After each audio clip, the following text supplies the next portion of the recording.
जनमी पार्वती तनु पाई, जननी पार्वती तनु पाई। बस वही कारण। और भगवती आदि शक्ति जगदम्बा वही सती माता वरदान दे दिया था, आई मैना रानी के गर्भ में। जिस दिन से भगवती गर्भ में आई थी, हिमांचल की खुशियों का ठिकाना नहीं रहा। और देवी देवताओं को तो पता लग ही गया, अब शिव जी की दुल्हन पैदा होगी, भगवती जगदम्बा आएगी। तो माता के आने की खुशी में ना देवी देवताओं ने कदम कदम पर डेरा डाल लिया है। हर एक मोड़ पर देवता बस गया और हिमाचल बन गई देवभूमि। बोली नारायण भगवान की जय।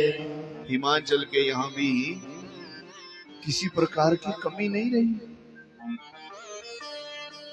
जा दिन पे उमा गर्भ ही आई, जा दिन पे उमा गर्भ ही आई, जा दिन पे उमा गर्भ ही आई, जा दिन पे उमा गर्भ ही आई। सकल लोक सुख संपदा छाई, सकल लोक सुख संपदा छाई। भगवती के आने की खुशी में ऐसा कोई पेड़ नहीं रह गया कि जिस पर फूल फल ना लगे हो।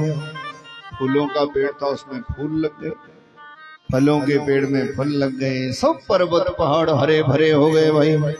नदी नाला झरना सब बहने लगा और इतनी सुहावनी बन गई हिमांचल की प्रकृति, कुछ न। क्यों? क्योंकि भगवती को आना है, देवी देवता स्वागत के लिए सब आ गए महाराज।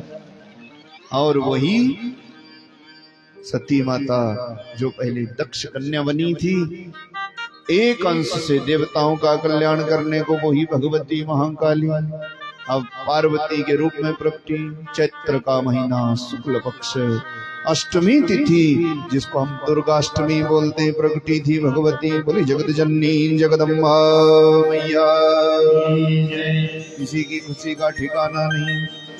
राजा हिमाचल मैना रानी, राजा हिमाचल मैना रानी, राजा हिमाचल मैना रानी, राजा हिमाचल मैना रानी, राजा हिमाचल मैना रानी। जिस घर सती ने जन्म लिया है, जिस घर सती ने जन्म लिया है, जिस घर सती ने जन्म लिया है, जिस घर सती ने जन्म लिया है। राजा हिमाचल मैना रानी, राजा हिमाचल मैना रानी, राजा हिमाचल मैना रानी।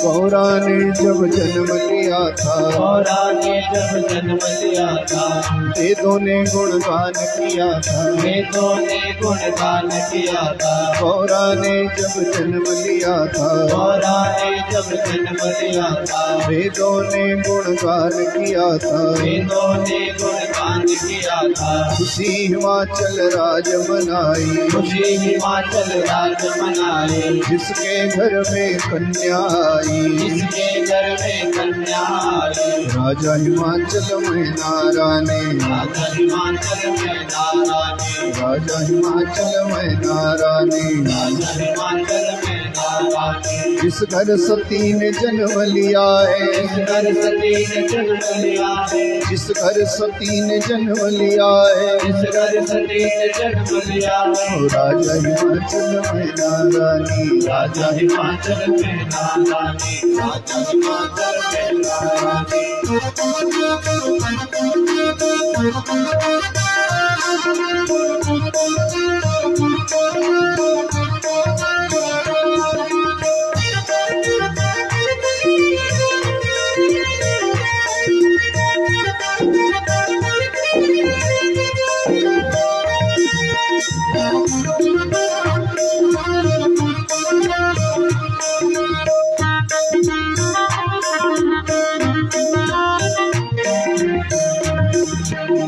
पवन देवता चमर झुलावे, पवन देवता चमर झुलावे, चांद खिलाता रे मुस्कावे, चांद खिलाता रे मुस्कावे, पवन देवता चमर झुलावे, पवन देवता चमर झुलावे, चांद खिलाता रे मुस्कावे, चांद खिलाता रे मुस्कावे, राम पार्वती महामाई, राजा हिमाचल में नारायणी, राजा हिमाचल में नारायणी, जिस घर सती ने जन्म लिया है, जिस घर सती ने जन्म लिया है, जिस घर सती ने जन्म लिया है, जिस घर सती ने जन्म लिया है, वो राजा हिमाचल में नारायणी, राजा हिमाचल में नारायणी, राजा हिमाचल में नारायणी, राजा हिमाचल में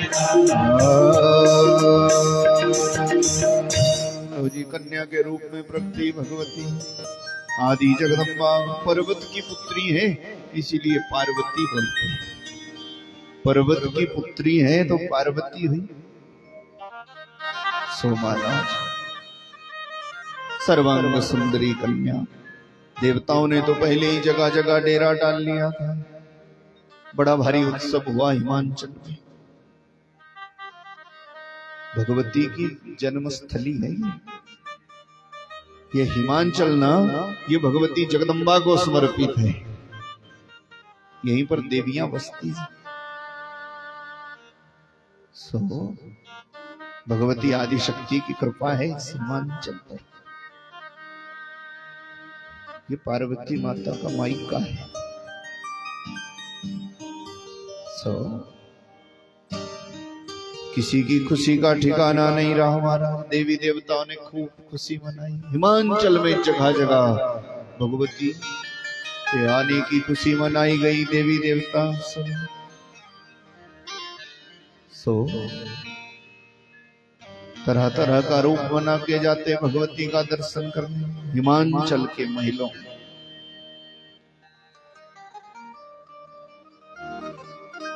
अभी छोटी सी थी, सब देवी देवता आ गए बार बार। और एक दिन की घटना आपको बताएं। सूत जी कह रहे ऋषियों, एक दिन की बात, हिमाचल में तो खुशियां थी ही कि कन्या आई है, कन्या आई है। और एक दिन की बात कि समाचार नारद जब पाए, नारद जी को सूचना लगी कि भगवती प्रकटी है, अब देवताओं का दुख होगा दूर। समाचार नारद जब पाए, समाचार नारद जब पाए, कौतुक ही गिरी हंसी धाए, कौतुक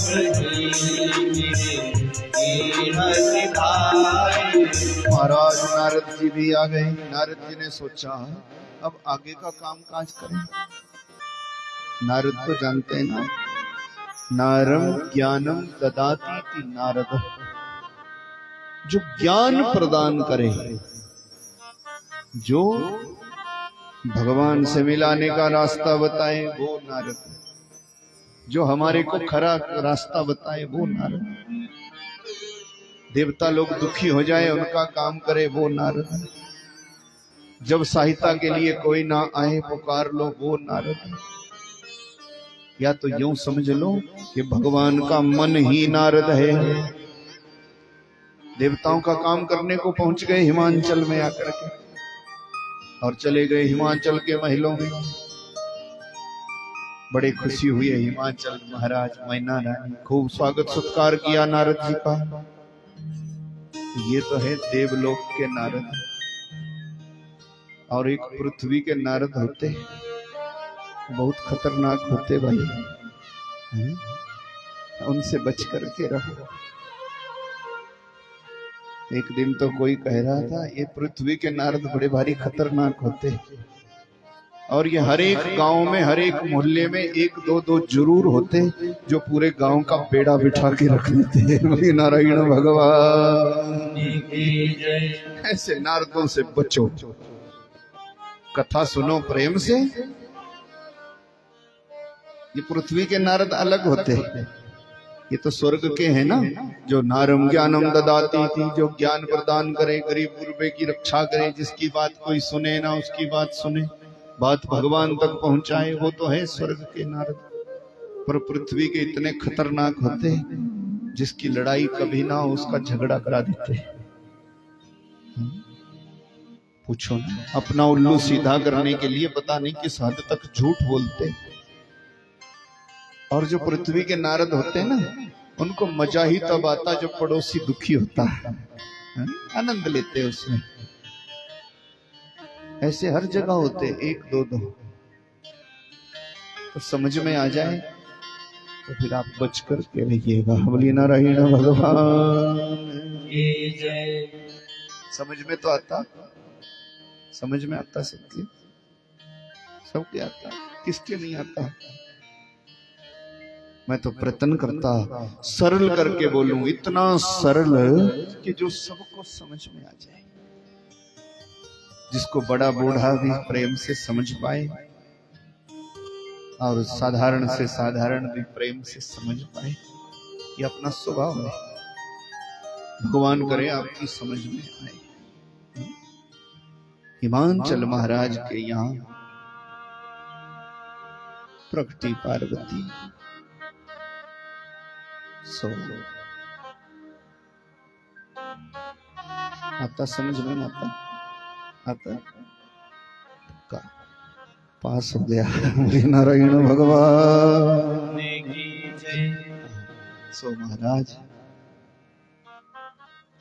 नारद जी आए। नारद जी ने सोचा कि देवताओं का कोई कल्याण करें, क्या करें। नारद जी का स्वागत सत्कार किया, पर ये तो स्वर्ग के नारद हैं। सो इन्होंने हिमाचल के मन में आया कि बेटी का भाग थोड़ा दिखा दें। अंतःपुर में ले गए नारद जी को, बोले बेटी के भाग्य देख दो। नारद जी ने कहा, अब वो तो पता ही था कि जगदम्बा है, ब्याह होगा शंकर जी से। तो नारद जी ने बड़ा विचार करके एकदम कह दिया कि शैल सुलक्षण सुता तुम्हारी, शैल सुलक्षण सुता तुम्हारी। अब गुण कहूँ अब जे दुई चारी, अब गुण कहूँ अब जे दुई चारी। आपकी जो बेटी है ना, बड़े भारी लक्षण होंगे इसमें, समझो इसके बराबर दुनिया में कोई होगा ही नहीं, अद्वितीय होगी। तो खुशी हो गए मैना रानी और हिमाचल महाराज। फिर नारद जी ने कहा थोड़ी सी गड़बड़ी है। क्या गड़बड़ी? बोले और तो सब कुछ ठीक है ना, बेटी के हाथ में एक दो रेखा टेढ़ी पड़ गई और डर गई मैना रानी। क्या हुआ नारद जी, क्या टेढ़ी पड़ गई? सुख नहीं पाएगी अपने कन्या? बोले ना ना ना, ऐसा कुछ नहीं, सब ठीक रहेगा। तो क्या है बताओ ना नारद जी। बोले एक दो रेखा टेढ़ी पड़ गई। क्या हुआ? क्या गुण अमान मातु पितु हीना, उदासीन सब संशय छीना। अगुण अमान मातु पितु हीना, उदासीन सब संशय छीना। जोगी जटिल अकामी मन, नगन अमंगल वेश। अस स्वामी यही कह विचारी, पड़ी हस्त सिरेख। नारद जी ने कहा एक रेखा टेढ़ी हो गई। क्या हुआ? बोले ससुराल में जाएगी तो ना होगी, सास ना होगा ससुर। जो इसका घर वाला होगा अगुण अमान मातु पितु हीना। देखो, ना तो उसके माँ बाप होंगे, ना कोई सगा संबंधी होगा, ना नाता रिश्तेदारी, कोई मान अपमान की चिंता नहीं करेगा। मैना रानी ने कहा तब तो दुखी होगी बेटी, ऐसे आदमी को देनी पड़ेगी जिसका नाता रिश्तेदारी नहीं, तब तो दुख पाएगी ससुराल में। और बेटी को दुख हो, माँ बाप को इससे बड़ी और क्या पीड़ा हो सकती है। आप कह रहे हैं एक रेखा टेढ़ी है तो जीवन ही टेढ़ा हो गया। नारद जी ने कहा जो टेढ़ी रेखा है सो तो है ही है माता, उसको क्या कर सकते। चलो घर वाला कैसा होगा, माँ बाप तो नहीं होंगे। बोले जोगी जटिल अकामी मन नगन अमंगल वेश। घर वाला होगा जोगी, जोगी जानते आप कैसा होता, जोगी कैसा, जिसकी केवल एक ही धुन हो। और जोगी वो भी नहीं होता जो पक्का महल बना के बैठ जाए। जोगी रमता भला, बस आज इधर कल उधर कल उधर, एक जगह ठिकाना नहीं है जिसका। जोगी जटिल अकामी मन। और सुनो, अकामी मन होगा संसार में तो उसकी जरा रुचि नहीं होगी, संसार की कामना तो इच्छा करेगा ही नहीं। मैना रानी ने सोचा फिर ब्याह करके तो हमारी बेटी बर्बाद हो जाएगी, ऐसा घरवाला मिलेगा तो ठीक नहीं। जोगी जटिल अकामी मन नगन अमंगल वेश। अमंगल वेश धारण करने वाला कभी कभी नंगा भी रह जाएगा। मैना रानी ने सोचा नंगा रहेगा सड़क में हर कोई थपेड़ेगा, अब बोलो नंगे कहीं बाजार में निकल जाओ।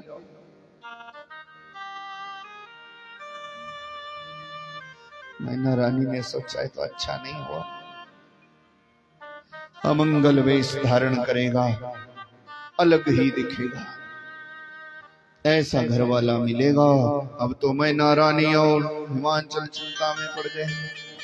नारद जी के चरणों में पड़े। महाराज, महात्माओं के पास हर एक समस्या का समाधान होता, आपके पास हर एक समस्या का समाधान होता। बोलो हमारी बेटी सुख कैसे पाएगी। नारद जी ने सोचा अब बनी बात। नारद जी ने कहा तो एक उपाय है। देखो, जमाने का एक नियम है, अगर छोटा आदमी कोई काम करे ना, आम आदमी समाज में हो, वो कोई नया काम करे, उसका तो बड़ी निरख परख करते सब भाई। छोटा आदमी कोई नया काम करे ना तो उस पर कितने लोग हावी हो जाते हैं। कोई उसको डराता, कोई धमकाता है, कोई लोभ लालच देता, कोई और ज्यादा भड़काता, बढ़िया किया तुमने। छोटा आदमी कोई नया काम करे, समाज उसको उलझन में डाल देता है। और वही काम अगर समाज का कोई जाना माना, कोई बड़ा धनवान, कोई बड़ी पदवी वाला कर लेना, तो जब सामने भी आता है तो लोग मुंह नीचा करके भाग जाते चुपचाप। उसको कोई नहीं बोलता कि तूने बुरा किया भाई। बस जमाने की रीति ही ऐसी है। नारद जी ने कहा सुनो हिमांचल, मेरी समझ में एक बात आती है। अब कन्या के हाथ में टेढ़ी रेखा तो पड़ी ही गई, पर जमाने का पता क्या नियम है कि समरथ कहूं नहीं दोष घुसाई, रवि पावक सुरसरी नाई। समरथ कहूं नहीं दोष घुसाई, रवि पावक सुरसरी। देखो समर्थवान का दोष जमाना नहीं देखता, इसमें बल है ना, उसका दोष नहीं देखती दुनिया। नारद जी ने समझाया, सूरज को देखो, सूरज सबको रोज स्पर्श करता है, धूप सबको लगती, खरे को भी लगती, बुरे को भी लगती, पर सूरज का दोष थोड़ी है। सूरज शक्तिवान है भाई। और कोई छोटा आदमी हो कि चोर के साथ चला जाए तो उसको चोर बोलते लोग, लफंगे के साथ चला जाए लफंगा हो गया। जैसा जैसा संगति करेगा वैसी शोभा होगी। सूरज को देखो, रोज हर एक को दर्शन देता, हर एक के साथ, कोई उसका दोष नहीं मानता, जय जयकार करते सब, समर्थ है। अग्नि देवता को ही देख लो, वो ही आग भोजन पका करके हमारा पेट भरती ना, वही आग किसी का घर बार धन संपदा सब कुछ जला देती। कौन उसका दोष देखता है? वही आग हवन की आहुति स्वीकार करती, वही अग्निदेव एक रूप से मुर्दा जला देता। तो अग्निदेव तो अग्निदेव है, समर्थवान है ना, कोई दोष नहीं देखता। अगर कोई छोटा आदमी ऐसा करता ना तो उसको हवन की आहुति कोई नहीं देता, वो बोलता उधर तो तूने गंदगी जला दी थी, इधर आ गया बड़ा आहुति स्वीकार करने, चल यहाँ से, कोई नहीं मानता। पर अग्निदेव है भाई, कोई बुरा नहीं कहता, सब नमस्कार ही करते हैं। रवि पावक सुरसरी किनाई। गंगा जी को देखो, छोटा मोटा नदी नाला होना, लोग पानी नहीं पीते। पहले तो ये पता करते पक्का के देखो ये पानी आता कहां से, फिर ये देखते कि जहां से ये पानी आ रहा वो साफ जगह है क्या, 20 विचार करके पीते भाई, छोटे मोटे नदी नाले का पानी। और वही नदी नाला जब तरह तरह की गंदगी से निकलकर गंगा जी में मिल जाए तो फिर लोग कौन पूछता कि ये कहां से आया। तब तो पिताजी को मरते समय भी चम्मच जबरदस्ती घुसेड़ देते हैं कि लो भाई कल्याण हो जाएगा, और होता भी है, क्योंकि गंगा जी में सामर्थ्य है। छोटा मोटा नदी नाला भी उसके साथ मिल करके पवित्र हो जाता है। कि जाई मिलो जब गंगते गंगोदक होई। छोटा मोटा नदी नाला भी जिसका कोई पानी पीता नहीं, गंगा जी से मिल जाने पर वो भी गंगा जल बन जाता भाई। तब तो एक चम्मच से भी बेड़ा पार हो जाता है। कहने का भाव कि बड़ों का दोष दुनिया नहीं देखती, और छोटे का दोष भाई सब देखता है, हर कोई ही छोटा मोटा सब देखते। मैना रानी ने कहा इस कहानी से क्या होगा बाबा, हमारी को तो ये बताओ कि हमारी बेटी सुखी कैसे रहेगी। इसीलिए बोल रहा आपको, जो जो रेखा आपकी बेटी के हाथ में टेढ़ी पड़ गई ना, वो ही सब के सब लक्षण कैलाशवासी शंकर में दिखते हैं। शंभु सहेज समरथ भगवान, शंभु सहेज समरथ भगवान। एहि विवाह सब विधि कल्याण, एहि विवाह सब विधि कल्याण। बस इसका ब्याह कर दो शंकर जी से, और जो बुरी रेखा पड़ी है सो सब की सब तो शुभ मानी जाएगी। शंकर जी में सब है, देखो ना उनकी माँ है, ना बाप है, ना नाता रिश्तेदारी, ना सगा संबंधी। कपड़ा नहीं पहनते, नंग धड़ंग, कभी पहाड़ पर कभी शमशान में। बोलो उनका दोष कोई देखता है? दुनिया जय जयकार करती है। अब एक ही उपाय है इस रेखा को सुधारने का कि अगर आपकी बेटी प्रेम से जपे शिव जी का नाम तो भाई उसका हो जाए कल्याण। और पार्वती को नारद जी मंत्र दे गए नमः शिवाय। छोटी उम्र में कान में कह दिया नमः शिवाय, तो लीला है भगवान की। वैसे शिव और शक्ति का जोड़ा एक जन्म का नहीं है। सती और शिव एक जन्म के साथी नहीं है। ये तो आदिकाल से ही महाकाली जब प्रकट हुई तो शंकर को दे दी ब्रह्मा जी के सामने सामने। ब्रह्माणी ब्रह्मा जी की, लक्ष्मी विष्णु की और महाकाली शंकर की। आपको मैं सुनाया था। ये तो सदा का नाता है पर संसार को शिक्षा है।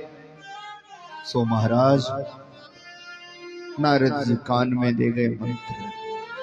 और एक बात कहूं, भगवान शंकर को प्रसन्न करने के लिए पंचाक्षरी विद्या से बड़ी विद्या कोई है नहीं।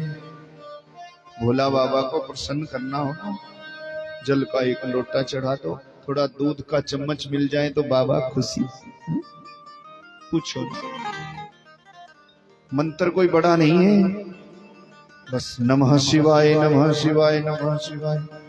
इसी मंत्र से जितना खुश होता भोला बाबा उतना और कोई साधन से नहीं होता।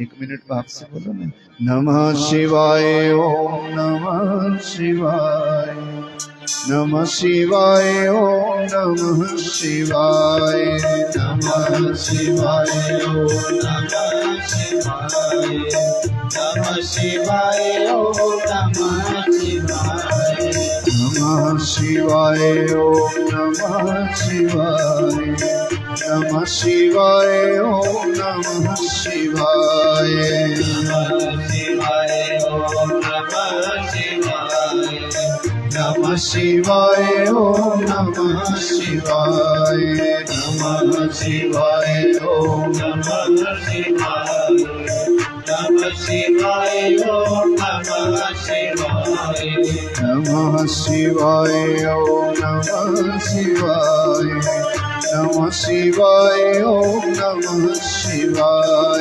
नमः शिवाय ओम नमः शिवाय नमः शिवाय ओम नमः शिवाय। कुलदैवाधिदैव महादेव की जय। ये सबसे बड़ा मंत्र है भगवान शंकर को प्रसन्न करने का। नमः शिवाय। शिव महापुराण में कहा कि इसको जपने की विधि आपको बताएं। शिव महापुराण में कि जिसको मंत्र दीक्षा मिली, जो गुरुमुखी है, वो ओम नमः शिवाय बोले। ओम बोलने का अधिकार हर किसी को नहीं है। ये ओम वैदिक मंत्र है, ओम ब्रह्म का वाचक है, परमात्मा का। ओम जपने का अधिकार तो उसको ही है जिसने गुरु मंत्र लिया। आपको बताऊं, नियम है ना इसका, मर्यादा है। तो जिसने गुरु दीक्षा ली हो, वो पुरुष हो चाहे स्त्री हो, जिसने गुरु मंत्र लिया हो वो तो ओम नमः शिवाय ओम नमः शिवाय ओम नमः शिवाय। और जिन माताओं का ब्याह संस्कार तो हुआ पर किसी मंत्र वेता से उनको मंत्र दीक्षा नहीं मिली,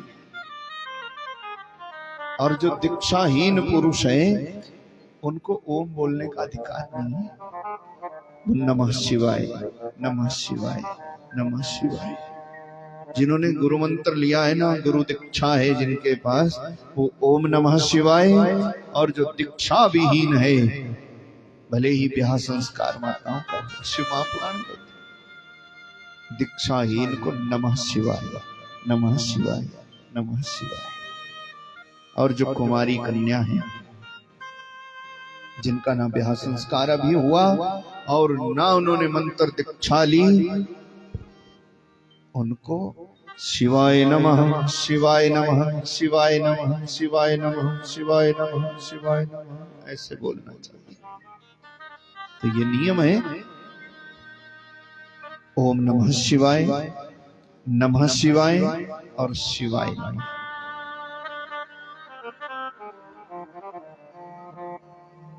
और भगवान शंकर कहते ये विद्या मेरे को इतनी प्यारी है, अगर इस मंत्र का साधक है ना कोई, उसका अगर मैं महिमा गाता रहूं जुगों जुगों तक भी, तो भी मेरा मन नहीं मानता। वो मेरे को बड़ा भारी प्यारा है जो नमः शिवाय नमः शिवाय। पार्वती ने भी तो यही मंत्र जपा, नारद जी दे गए कान में दीक्षा, और महाराज पार्वती माता नमः शिवाय ओम नमः शिवाय नमः शिवाय ओम नमः शिवाय नमः शिवाय ओम नमः शिवाय नमः शिवाय ओम नमः शिवाय नमः शिवाय ओम नमः शिवाय नमः शिवाय ओम नमः शिवाय। छोटी उम्र में ही लगन लग गई, गुरुजी के वाक्य में श्रद्धा हो गई। मेरा पति अगर कोई होगा तो शंकर जी। और हिमाचल के महलों के नजदीक ही बैठ जाती जी एक सुंदर जगह, और ओम नमः शिवाय नमः शिवाय नमः शिवाय नमः शिवाय रटती रहती। फिर धीरे धीरे तो सीख गई गौरी माता, छोटी उम्र में पिंडी बना लेती शिव जी की। ये हिमाचल शिव जी का ससुराल है,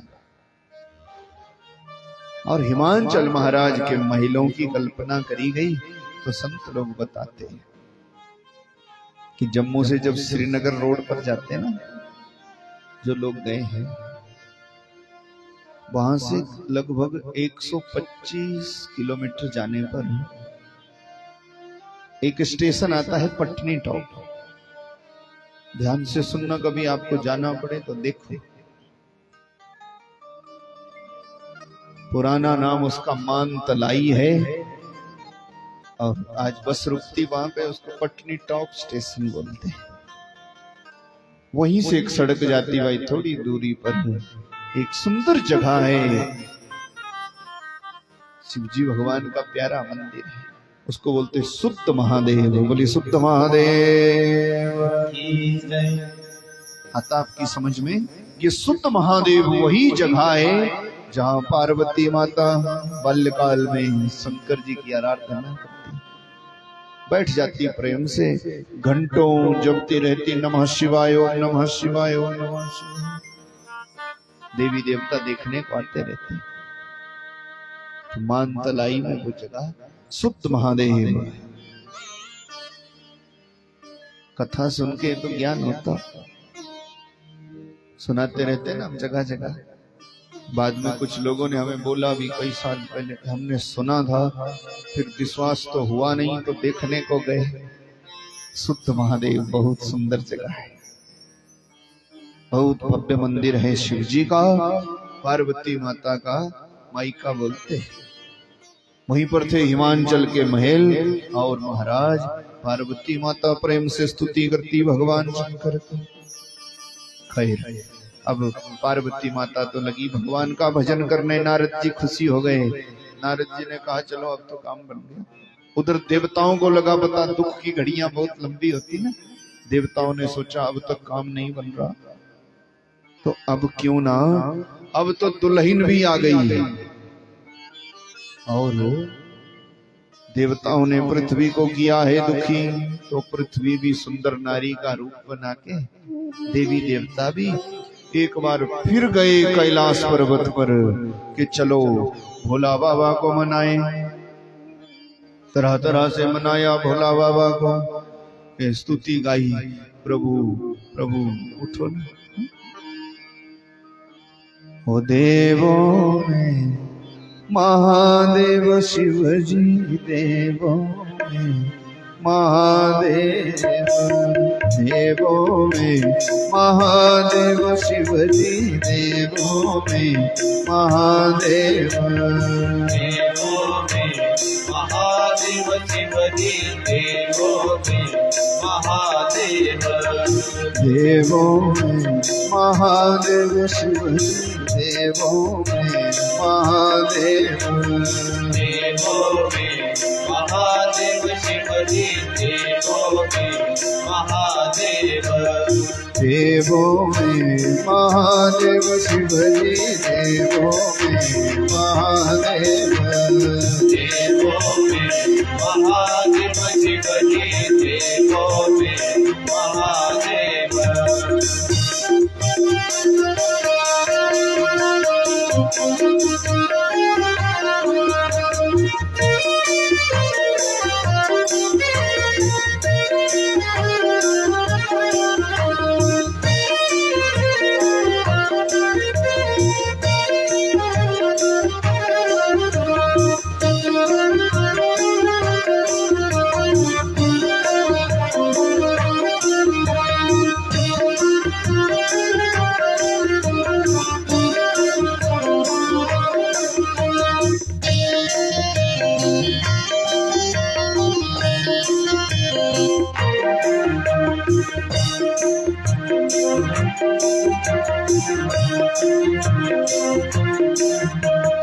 गंगारी धारा वो शिवजी, गंगारी धारा हो। गंगारी धारा शिवजी, गंगारी धारा हो। गंगारी धारा वो शिवजी, गंगारी धारा हो। गंगारी धारा शिवजी, गंगारी धारा हो। ओ देवों में महादेव शिवजी, देवों में महादेव। देवों में महादेव शिवजी, देवों में महादेव। देवी देवताओं ने बड़ी स्तुति गाई भगवान शंकर की। आप भी 2 मिनट बोलो ना।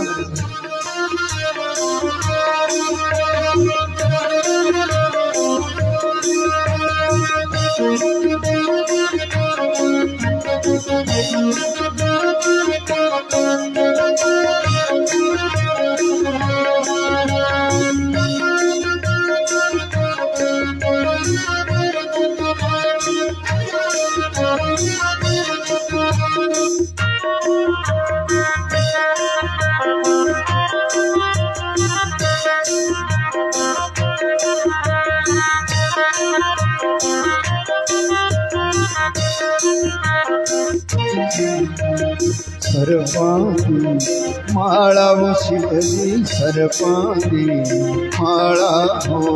सर्पानी माला शिवजी, सर्पानी माला हो। सर्पानी माला वो शिवजी, सर्पानी माला हो। सर्पानी माला शिवजी, सर्पानी माला हो। ओ देवों में महादेव शिवजी, देवों में महादेव। देवों में महादेव शिवजी, देवों में महादेव। देवों में महादेव शिवजी, देवों में महादेव। देवों में महादेव शिवजी, देवों में महादेव। डमरू का नजारा हो शिवजी, डमरू का नजारा हो। डमरू का नजारा शिवजी, डमरू का नजारा हो। भगतां का प्यारा हो शिवजी, भगतां का प्यारा हो। भगतां का प्यारा शिवजी, भगतां का प्यारा हो। हाँ देवों में महादेव शिव जी, देवों में महादेव, देवों में महादेव शिव जी, देवों में महादेव, देवों में महादेव शिव जी, देवों में महादेव, देवों में महादेव शिव जी, देवों में महादेव, देवों में महादेव शिव जी, देवों में महादेव, देवों में महादेव शिव जी, देवों में महादेव। बड़ी भारी स्तुति गाई महाराज। और भगवान शंकर भी लोक कल्याण की इच्छा से समाधि तो तोड़ते नहीं थे, पर जब देवता स्तुति गाते ही गए, गाते ही गए, गाते ही गए, तब भगवान शंकर को श्रम हुआ था। श्रम का मतलब उनको बहुत ताकत लगने लगी समाधि में, क्योंकि बार बार गा रहे समाधि तोड़ो बाबा, समाधि तोड़ो, समाधि तोड़ो। भोला बाबा ने जो मेहनत हुई, श्रम हुआ, तो पसीना आ गया भगवान शंकर को, पसीने की बूंद आई, लो जी समाधि तोड़ी भगवान शंकर ने। देवी देवताओं की खुशी का ठिकाना नहीं रहा, पर बाबा ने इनसे कोई बातचीत नहीं की। आंख खोली, पसीना आया, यूं किया भोला बाबा ने जमीन पर पटक दिया। बस जमीन पर ये पटका ही और सामने धरती माता प्रकट हो गई, एक सुंदर बालक गोद में लेके। बोलो कितने स्वार्थी हैं देवी देवता। भोला बाबा तो अचंभे में। भोला बाबा ने कहा तू कौन है? बोले बाबा ये तो आपका पुत्र हो गया, ये तो आपका पुत्र हमारी कोख से पैदा हो गया। भोला बाबा ने कहा ये कहां से आ गया? नहीं नहीं, ये तो आपके पसीने की बूंद से पैदा हो गया बाबा। भोला बाबा ने कहा तू कौन है? मैं भूमि, भूमि धरती, मैं भूमि हूँ। सो बोली। भोला बाबा ने कहा तो मेरा नहीं है पुत्र, तेरा होगा, अपने साथ ले जा, जा तेरे को ही दिया। तू भूमि, ये तेरा पुत्र भूम। बोली नारायण भगवान की जय। भूम जानते ना, मंगल, मंगल ग्रह है जो। मंगल को कोई बोलता है देवी भगवती है, कोई बोलता हनुमान जी है, पर आपको मैं बताऊं ये जो मंगल ग्रह है ये भगवान शंकर के पसीने से पैदा हुआ धरती माता का पुत्र है भाई। बोले नारायण भगवान की जय। तभी तो जब मंगल की दशा आती है, खरे स्थान में हो तो फिर मकान बनता है, जमीन बनती है। धरती का पुत्र है, खरी थान कर लेता आदमी। और जब कहीं गलत स्थान में बैठा होता है ना, और दशा आ जाए हमारे को, तो फिर कोर्ट कचहरी के मामले में अपनी जमीन भी चली जाती है। पूछो, बहुत भटकाता। ये रक्त वर्ण का बालक पैदा हुआ, भगवान शंकर ने कहा ले जा अपने साथ। धरती माता ने सोचा ये भी काम बना नहीं तो अगर बाबा कह देता मेरा पुत्र है तो हम कहते अब मार तारकासुर को और सबके अधिकार हमारे को वापस दे दे। ये तेरा ही पुत्र हुआ, इसको भूम नाम दे दिया। तो बाबा से कहने लगी प्रभु इस बालक को मैं कहाँ रखूंगी, कौन सी जगह इसको होगी। तब शंकर ने दया करी और ब्रह्मा जी के कहने पर ब्रह्मा जी को कहा कि इसको ग्रहों में स्थान दे दो। तब 9 ग्रहों में इसको स्थान मिल गया, ये मंगल ग्रह हो गया। आता आपकी समझ में? पर मंगल ग्रह तो बन गया ना, पर जो बाबा का ब्याह होना था सो तो बात ही रह गई। देवता रह गए। देखते ही भोला बाबा ने अपने गणों को इशारा किया, अब ये स्थान, ये कैलाश इन देवताओं ने भंग कर दिया। यहाँ पर अब समाधि नहीं लगा सकते, क्योंकि समाधि तो एकांत में लगती है ना। भजन करने की कोई जगह हो। समाधि वहां थोड़ी लगे जहां पर रोज आकर के लोग आते रहे, फिर बोले समाधि लगे। भोला बाबा ने कहा ना, इन्होंने तो अब रोज के रोज आएंगे और हमारा ध्यान भजन खत्म भंग करेंगे, इसलिए चलो यहां से। और अंतर्यामी भोला बाबा देवता रह गए कैलाश में ही। भोला बाबा ने डमरू त्रिशूल उठाया, अपने असंख्य गणों को लिया महाराज, और आकाश मार्ग से कैलाश पर्वत से उठे और हिमालय पर्वत पर आ गए। बोले शंकर भगवान की जय। देवताओं को ये पता बड़े दिनों के बाद लगा था। देवताओं ने सोचा अब तो बढ़िया हो गया, अब तो उसी हिमाचल के शिखरों पर आ गए भोला बाबा, यहीं पर तप समाधि करेंगे। सो महाराज हिमालय के शिखर पर धूना रमा लिया। आज भी जब हम जाते हैं ना बद्रीनाथ केदारनाथ की यात्रा में, केदारनाथ से ऊपर पहाड़ी को बोलते गौरी शिखर। वो गौरी शिखर वही जगह है जहां भोला बाबा ने समाधि करी थी और कामदेव को भस्म किया। सो भोला बाबा ने समाधि लगा ली महाराज कैलाश के शिखर पर, और पार्वती माता मान तलाई में बैठी बैठी रोज नमः शिवाय ओम नमः शिवाय ओम नमः शिवाय ओम नमः शिवाय।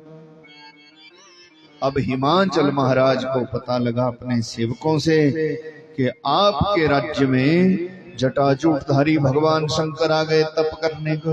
बड़े भारी खुशी हुई है हिमाचल। और एक बात कहूं,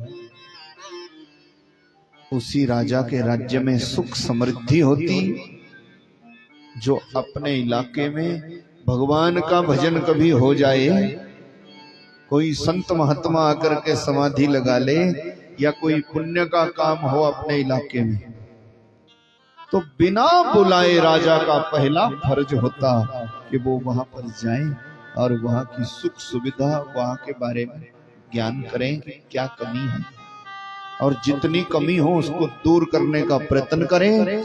उसी राजा की कुर्सी पक्की रहती, याद रखना। जो धर्म कर्म में अड़ंगा अड़ाए उसकी कुर्सियां चली जाती। राज पदवी तो उसी की श्रेष्ठ होती जो धर्म को आगे रखे। राजनीति वही सफल होती जो धर्ममय हो, और धर्म में राजनीति नहीं होनी चाहिए। जिस धर्म के काम में राजनीति आ गई ना, वहां धर्म नहीं रहता, बिगाड़ा हो जाता।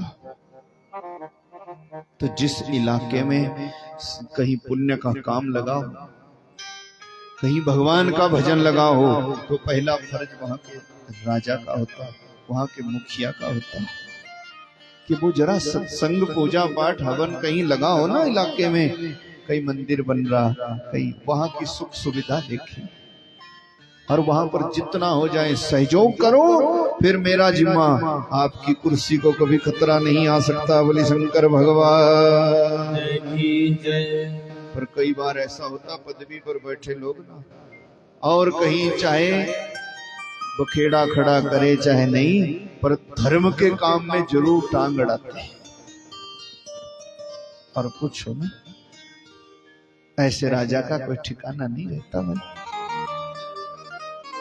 हिमाचल महाराज ने बिना बोले, अब शिव जी ने थोड़ी बुलाया था, पर वो राजा है कि अगर मेरे इलाके में कोई संत आ गया, कोई भगवान का नाम के प्रचार हो रहा है, तो मेरा भी तो फर्ज है।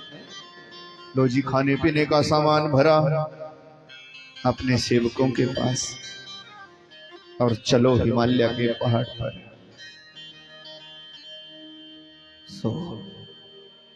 फैसला किया। पार्वती माता रोज करती थी ना भगवान की स्तुति। अब ये एक जन्म का नाता तो है नहीं, शुद्ध महादेव इस जगह का नाम है, तो ये कैसे बन गया जानते हो? जब कैलाश पर्वत पर भगवान शंकर आ गए और भगवान शंकर ने लगाई समाधि हिमाचल पर्वत पर।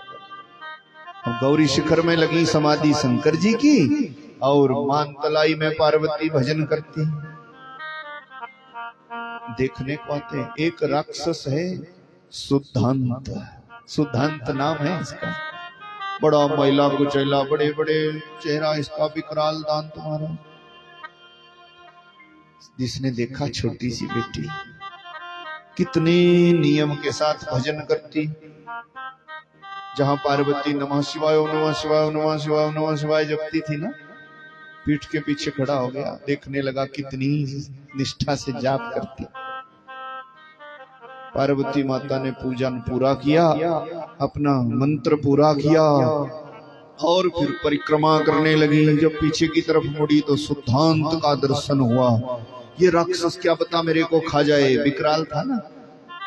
चीख निकल गई पार्वती माता की, और ये चीख भगवान शंकर ने सुनी थी हिमालय पर्वत पर। ये आज का नाता नहीं है। सुधांत राक्षस को देख के जो चीख निकली पार्वती माता की, सो हिमालय पर्वत पर समाधि में भगवान शंकर ने सुन ली। ध्यान में बैठे थे, त्रिशूल था सामने। ज्यों ही पार्वती की चीख सुनाई दी, एकदम से त्रिशूल उठाया, जोर से मारा महाराज, और मानतलाई में सीधा जाकर के लगा सुधांत राक्षस को, गिरा। चीखने लगा, चिल्लाने लगा, ये त्रिशूल शंकर का। बोले बाबा, मैं पार्वती को दुख नहीं देना चाहता था, मैं तो देख रहा था कि कितने प्रेम से भजन कर रही, पर मेरा रूप देख के चीख गई, तो मेरा तो कोई विचार नहीं था इसको कष्ट देने का। बाबा आपने इतनी बड़ी सजा दे दी। भोला बाबा ने कह दिया, पार्वती की पीड़ा हम सहन नहीं कर सकते, पहले भी बहुत दुख पाया है, तुम्हें सजा तो मिल ही गई। सुधांत ने कहा, देखो हमारी इच्छा नहीं थी पार्वती को पीड़ा देने की, पर आपके त्रिशूल से मरेंगे तो हमारा नाम भी अमर हो जाना चाहिए। भोला बाबा ने कहा, जा आज के बाद इस जगह को तेरे ही नाम से जानेंगे। आज वहां पर भगवान का मंदिर है और शंकर जी का वो त्रिशूल भी है, ऐसी धारणा है। उस त्रिशूल का दर्शन है जिससे सुधांत राक्षस को मारा। भोला बाबा ने कह दिया, जा आज से इस जगह का नाम ही तेरे नाम पर होगा, सुत महादेव। बोली सुत महादेव की जय। वहीं पर विराजते भगवान शंकर सुत महादेव के रूप में सुधांत को अमर कर दिया। पता लगा था जब हिमाचल को, तो सब सामान भरा जी सैनिकों के पास। बोले भोला बाबा गणों के साथ आए हैं, तो कोई संत आए तो हमारा फर्ज बनता, मैं राजा हूं। और चल पड़े।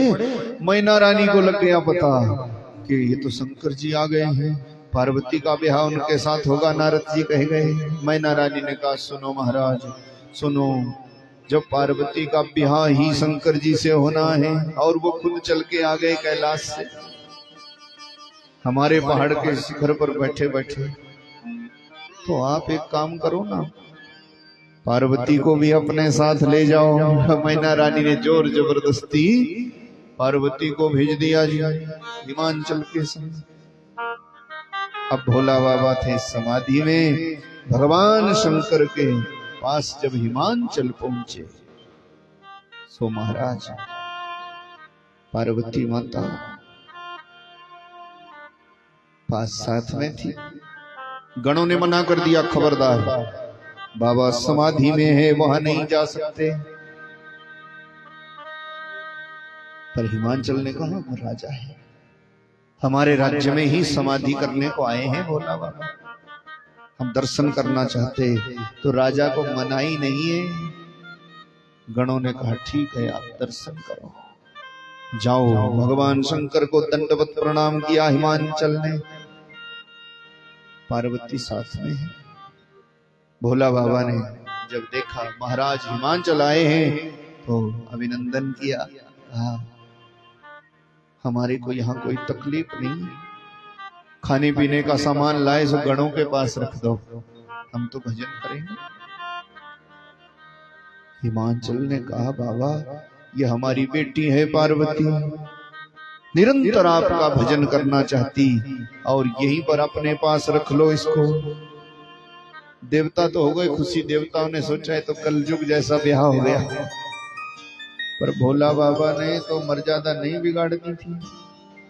भोला बाबा ने कहा महाराज हम तप करने को आए हैं और तपस्वी के पास जितनी भीड़ रहेगी उसका काम सिद्ध नहीं होगा, बिगड़ेगा ही बिगड़ेगा।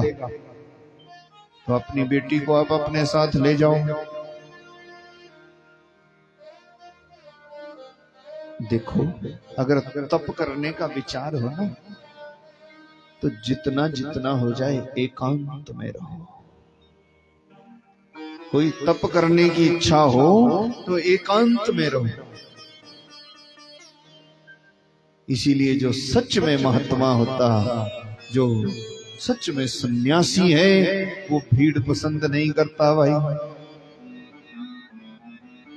क्यों कि बासेन बहुना कलहो भवेत वार्ता तयोरपि। अगर ज्यादा लोग एक साथ रहेंगे, कीर्तन में तो ज्यादा होने चाहिए, कथा सुनने को ज्यादा होने चाहिए माता, भजन करने को ज्यादा होने चाहिए, पर जब तप करना हो समाधि, उसमें ज्यादा लोग होंगे ना, बड़े भारी लोगों के इकट्ठे रहने से कलह कलेश का डर रहता है। इसीलिए तप में ज्यादा लोग नहीं चाहिए, दो भी नहीं चाहिए। दो भी होंगे ना तप करने को तो भी गपसप हो जाएगी, तप नहीं होगा। इसीलिए तस्मात् एकैव चरेत साधो, इसीलिए संत को हमेशा अकेला रहना चाहिए। और असल में जो संत होते हैं ना वो अकेले रहते हैं और एक जगह नहीं रहते, आज यहाँ तो कल वहां। किसी ना जगह से मोह करते ना जीवन से मोह करते, बस केवल भजन प्यारा है। एक जगह नहीं टिकते। ऐसा कोई बिरला महात्मा। तो भगवान शंकर ने कहा हम तो अकेले में भजन करना चाहते हैं।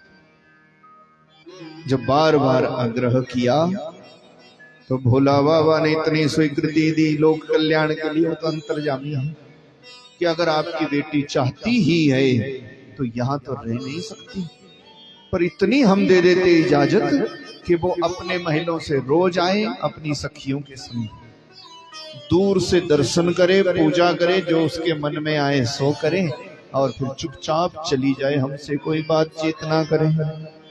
हिमाचल ने सोचा चलो इतना ही बढ़िया हो गया। भोला बाबा ने कह दिया कि रोज आए आपकी कन्या। अब पार्वती माता का नियम बन गया, तड़के में उठे, स्नान ध्यान भजन करे और सखियों के साथ सज धज करके चल हिमांचल की पहाड़ी पर। रोज जाती, भगवान शंकर का दर्शन करती, रोज पूजा पाठ करती, साफ सफाई करती और भोला बाबा समाधि करते। अब ऐसे समय चलता गया चलता गया चलता गया, तब तक देवी देवताओं को लग गया पता, देखो बाबा ने कैसी लीला करी। कैलाश से भागे और हिमाचल के शिखर पर आ गए। अब पार्वती से रोज मिलते हैं। देवताओं ने कहा तो इनका जल्दी ब्याह हो जाना चाहिए। बोले बाबा तो तप में बैठा रहता, बातचीत नहीं करता पार्वती से। हालांकि जगत जननी चाहती है कि उनका ब्याह शंकर जी से हो जाए, देवता भी चाहते हैं, पर भोला बाबा ने समाज को एक संदेश दिया कि जो ब्याह संस्कार है ना, जीवन का बहुत बड़ा संस्कार है। इससे जीवन का मार्ग ही बदल जाता है। जीवन में ब्याह केवल भोग विलास के लिए नहीं है। जीवन में ब्याह केवल कामकाज के लिए नहीं है। जीवन में ब्याह कोई खाली बाल बच्चा पैदा करने को नहीं,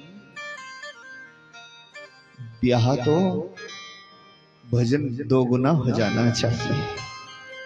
जब अकेले हो तो जितना भजन करते हो ब्याह के बाद वो डबल हो जाना चाहिए।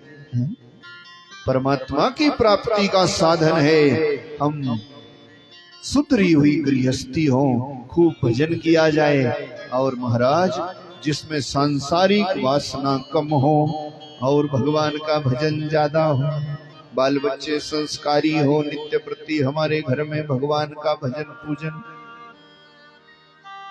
गृहस्थाश्रम तो श्रेष्ठ है ना, बोलते गृहस्थाश्रम श्रेष्ठ है, पर कौन सा गृहस्थ है श्रेष्ठ? कि सानंदम सदनम सुताश्च सुधियम। पहली शर्त है वही गृहस्थी श्रेष्ठ है जो आनंद के साथ हो। आनंद जानते हैं? आनंद क्या होता है? आनंद कोई खाना पीना पहनना मौज उड़ाना नहीं होता।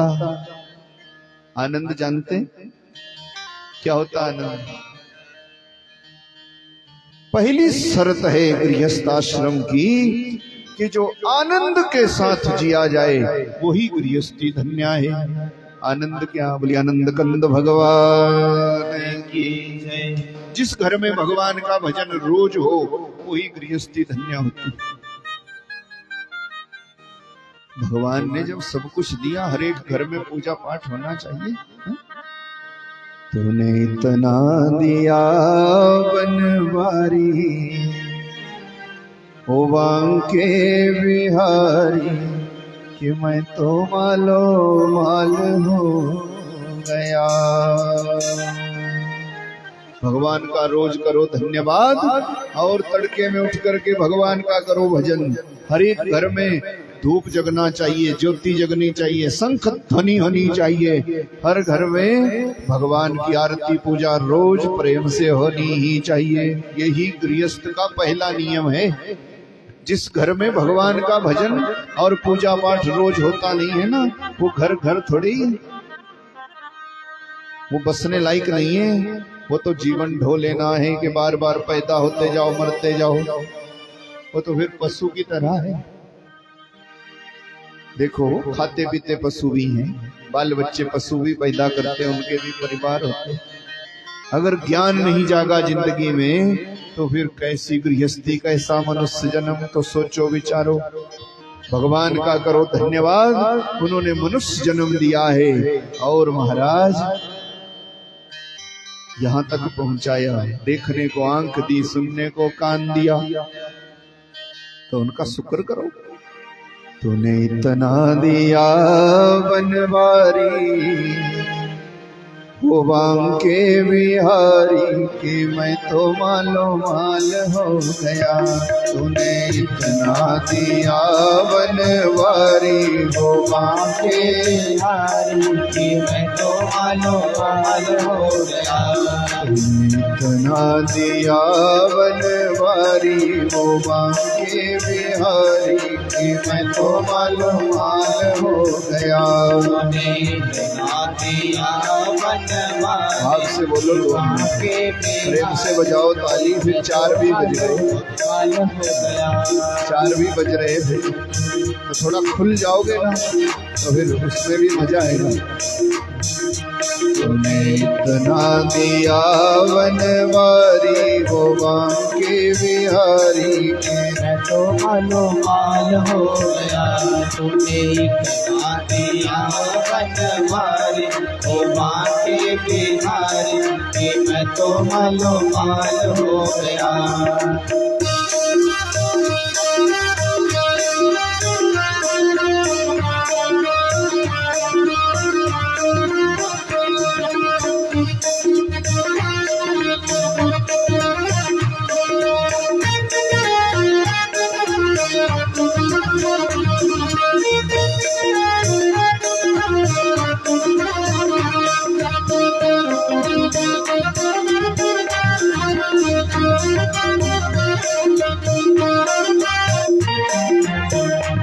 एक मैं हूँ कभी शुक्रिया न किया, एक मैं हूँ कभी शुक्रिया न किया, वो एक मैं हूँ कभी शुक्रिया न किया, एक मैं हूँ कभी शुक्रिया न किया, एक तुम हो जो रहमत किए जा रहे, एक तुम हो जो रहमत किए जा रहे, कैसे शुक्र मनाऊं बनवारी वो बांके बिहारी की मैं तो मालो माल हो गया, कैसे शुक्र मनाऊं बनवारी हो बांके बिहारी की मैं तो मालो माल हो गया, तूने इतना दिया बनवारी वो बांके बिहारी की मैं तो मालो माल हो गया, तूने इतना दिया बनवारी हो बांके बिहारी की मैं तो मालो माल हो गया,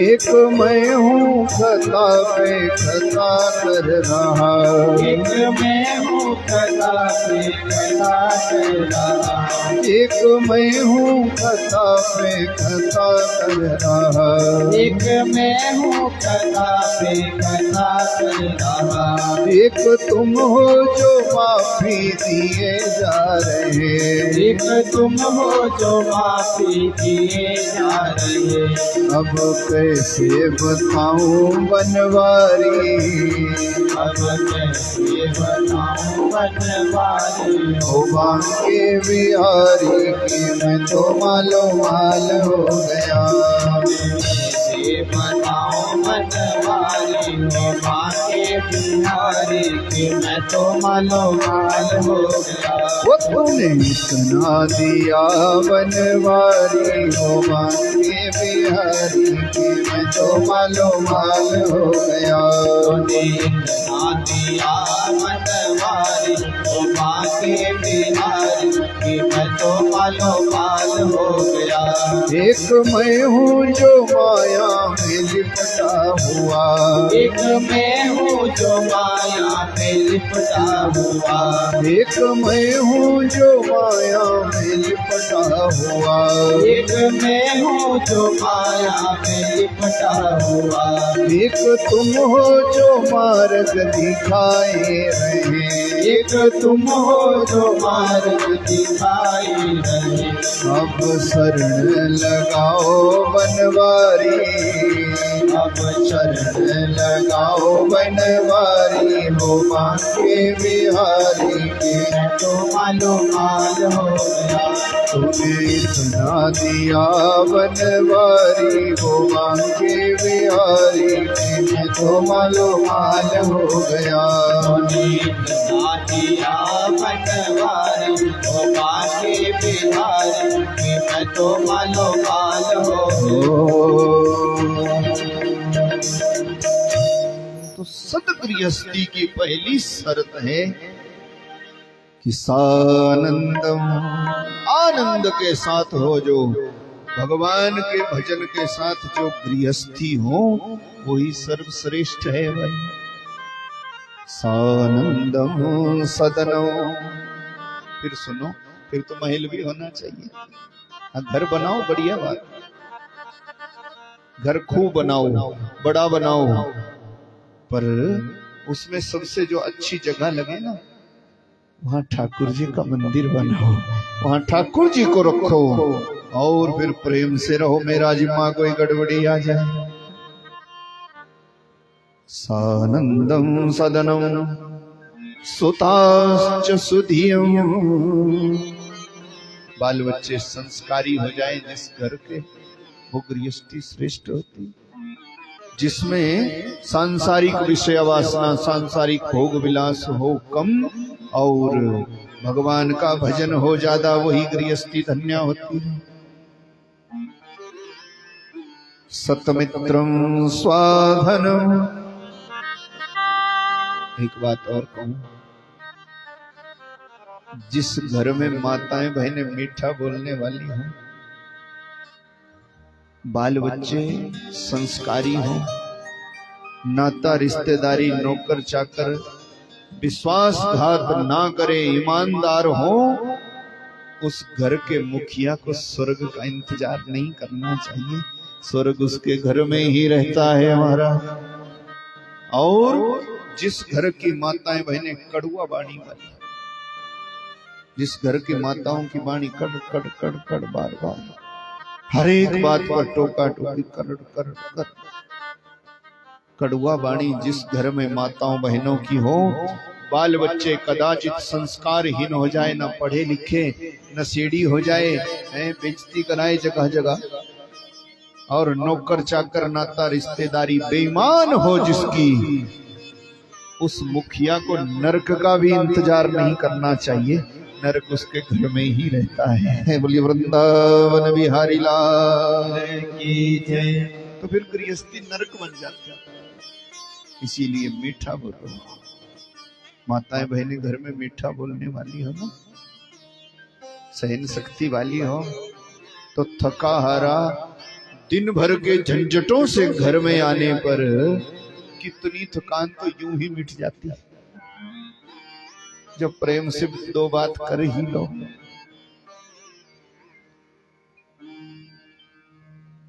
सो सदगृहस्थी का और एक और लक्षण है, आतिथ्यम शिव पूजनम नित्यम।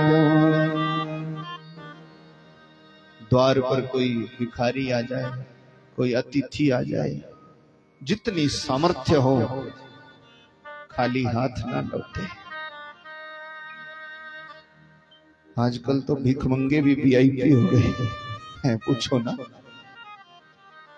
तो एक तो भीख मांगने को आए और फिर आपको कहे कि नहीं ऐसा मैं नहीं लेता, ऐसा मैं नहीं देता। बोलो कई लोग तो ऐसे आते, बोलते पैसा ही देते माता, आते कि नहीं। और ऐसी ठगबाजी करते, तो उनको जरा सबक सिखाओ।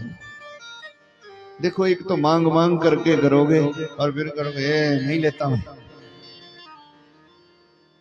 अभी कहीं हम कथा कर रहे थे, एक माता जी आई, उसके पास 10 रुपए ही थे बेचारी के पास, 10 का भी सिक्का था। तो एक बाबा जी आया, बोले मैंने द्वार पर दे दिया सिक्का। बाबा जी ने घुमाया, फेंक दिया अंदर को।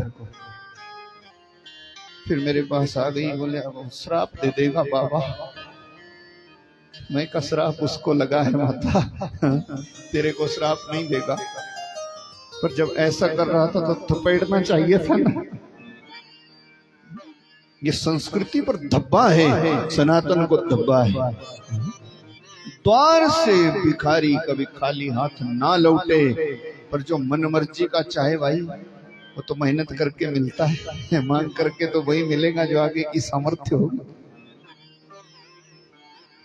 तो मैं आपको अपनी बात बताऊं, मैं तो फैसला कर लिया है। अपने द्वार पर कोई आता, उसको सबसे पहले बोलते प्यास लगी है पानी पियो, भूख लगी है तो भोजन कराएं, चाय की इच्छा हो तो चाय पिलाएं, और सब कुछ है। नगद नारायण नहीं है भाई। हाँ, क्योंकि वो थोड़ी देर में जाएगा दूसरी गली में मतवाला होके पड़ जाएगा, पता नहीं किस किस को क्या बोलेगा। ऐसी बर्बादी क्यों करते हैं? तो ये भी विचार रखो, जरूरी। कोई भूखा प्यासा आए द्वार पर, वो खाली कभी ना जाए, ये सदगृहस्थ की महिमा है। और महाराज शिव जी की पूजा जिस घर में रोज हो, आतिथ्यम शिव पूजनम नित्यम मिष्ठान्नपानादिकं गृहे। और अच्छे गृहस्थी का एक और लक्षण है, सबसे बड़ा, जिसके द्वार पर कभी संतों के चरण नहीं पड़े वो घर भी बसने लायक नहीं है महाराज। नारायण भगवान की जय। तो कभी 6 महीने में कभी साल भर में किसी महापुरुष के, किसी विद्वान के, किसी महात्मा के चरण हमारे घर में पड़ने चाहिए, वही गृहस्थी धन्य होती। साधु संगम उपासते ही सततम धन्यो हि गृहस्थाश्रम। ऐसी गृहस्थी श्रेष्ठ है। सो महाराज देवी देवताओं ने सोचा अब जल्दी इनका ब्याह हो जाए, और फिर एकदम से इंद्र आदि सब मिले, कामदेव को भड़काया था जी। कामदेव गया शंकर जी को मोहित करने, सुना है ना आपने। पर दुनिया को सिखाया भोला बाबा ने कि अगर शंकर का ब्याह होगा संसार के कल्याण के लिए, काम वासना के लिए नहीं, क्योंकि कामदेव को भस्म करने के बाद ही अपने यहाँ भी कल होगा भोला बाबा का ब्याह। बोले शंकर भगवान की जय। कामदेव आया था और भगवान शंकर ने जब इसने दुखी किया, पार्वती अभी तक पहुंची नहीं थी, तब तक भगवान शंकर ने तब शिवती सर नयन उघारा, तब शिवती सर नयन उघारा, तब शिवती सर नयन उघारा, चितवत काम भयो जरिछारा, चितवत काम भयो जरिछारा। कामदेव को तीसरा नेत्र खोल करके भगवान ने भस्म कर दिया। चिल्लाया बचाओ बचाओ बचाओ।